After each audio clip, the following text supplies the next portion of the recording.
आज का एपिसोड सिर्फ एक कहानी नहीं बल्कि भावनाओं का ऐसा तूफान बनकर सामने आता है जो हर रिश्ते की नींव को हिला देता है। शुरुआत होती है एक रंगीन और ऊर्जा से भरपूर माहौल के साथ, जहां वैष्णवी और बाकी लड़कियां अपने खुद डिजाइन किए हुए परिधानों में नृत्य करती नजर आती हैं। उनका आत्मविश्वास और जोश इतना प्रभावशाली होता है कि वहां मौजूद हर व्यक्ति की नजरें उन्हीं पर टिक जाती हैं। तालियों की गूंज से पूरा इलाका भर उठता है और स्टॉल्स पर भीड़ बढ़ने लगती है। लेकिन इस चमक धमक के बीच कुछ चेहरे ऐसे भी होते हैं जो बिल्कुल खुश नहीं दिखते। किसी को यह नृत्य ग्राहकों को आकर्षित करने की एक चतुर रणनीति लगता है, तो किसी को यह बिल्कुल भी पसंद नहीं आता। यहीं से कहानी में पहला टकराव जन्म लेता है और सवाल उठता है, क्या यह सब सिर्फ एक परफॉर्मेंस है या किसी बड़े प्लान की शुरुआत। इसी बीच बातचीत बंधेज के कपड़ों तक पहुंचती है। किसी को ये परिधान बेहद पसंद आते हैं तो कोई साफ कह देता है कि यह उसके स्वाद से बिल्कुल अलग है। लेकिन व्यापार की दुनिया का एक ही नियम होता है,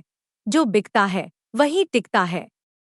इसी सोच के साथ बड़ी खरीदारी होती है और कहानी धीरे धीरे फैशन की दुनिया से निकलकर रिश्तों की दुनिया में कदम रखती है। दूसरी ओर घर का माहौल बिल्कुल अलग होता है। जब वृंदा घर पहुंचती है तो देखती है कि खाना पहले से बना हुआ है। यह एक छोटा सा सरप्राइज होता है, लेकिन इसके पीछे छुपी भावना बेहद गहरी होती है।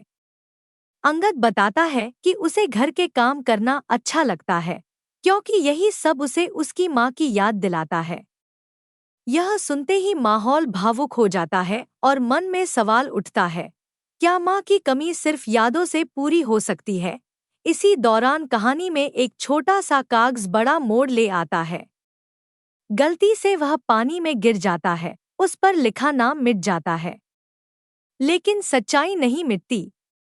वृंदा समझ जाती है कि यह कोई साधारण कागज नहीं है। यहीं से सस्पेंस और गहरा हो जाता है। फिर आता है वह पल जब किस्मत खुद दो रास्तों को एक कर देती है। दो अलग अलग ऑटो, दो अलग रास्ते, लेकिन मंजिल एक। छुट्टे पैसों का बहाना बनता है और अचानक आमना सामना हो जाता है। वृंदा और तुलसी एक दूसरे को देखते ही दोनों सन्न रह जाती हैं। यह मुलाकात साधारण नहीं होती, इसमें सालों का दर्द, शिकायतें और अधूरा इंतजार छुपा होता है। बिना ज्यादा शब्दों के आंसू सब कुछ बयां कर देते हैं। इसके बाद वे सवाल सामने आते हैं जो दिल चीर देते हैं। बीच रास्ते क्यों छोड़ दिया? बच्चों को माँ का प्यार क्यों नहीं मिला? ये सवाल सिर्फ तुलसी से नहीं बल्कि हालात से भी किए जाते हैं। तुलसी की आंखों में पछतावा साफ झलकता है, लेकिन समय वापस नहीं आता। यही यह डर जन्म लेता है, क्या कुछ गलतियां इतनी बड़ी होती हैं जिन्हें सुधारा नहीं जा सकता? जब तुलसी को अपने पोते पोतियों के बारे में पता चलता है तो खुशी और गम एक साथ सामने आते हैं। खुशी इस बात की कि वे मौजूद हैं और गम इस बात का कि वह उनके साथ नहीं रह पाई। यह पल कहानी को भावनात्मक शिखर पर पहुंचा देता है। इसी बीच कहानी एक और मोड़ लेती है और बिजनेस ट्रैक पर शिफ्ट हो जाती है। ऋतिक, जो लगातार संघर्ष से गुजर रहा है, एक अहम मुलाकात के लिए कोशिश करता है। और यही मुन्नी का एक शांत सा फैसला भविष्य बदल देने की ताकत रखता है। सवाल खुद ब खुद खड़ा होता है, क्या यह मुलाकात ऋतिक की किस्मत बदल पाएगी? उधर घर में सब कुछ सामान्य लग रहा होता है। अंगद बच्चों के साथ समय बिता रहा होता है। तभी वृंदा रोती हुई घर लौटती है और बस इतना कहती है, माँ मिल गई।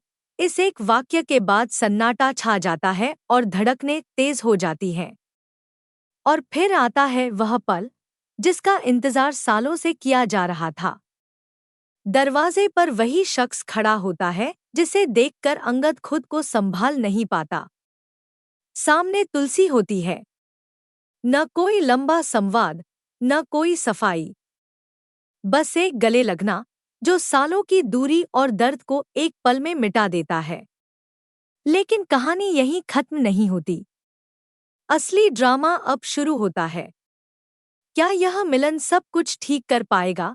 क्या पुराने ज़ख्म भर पाएंगे?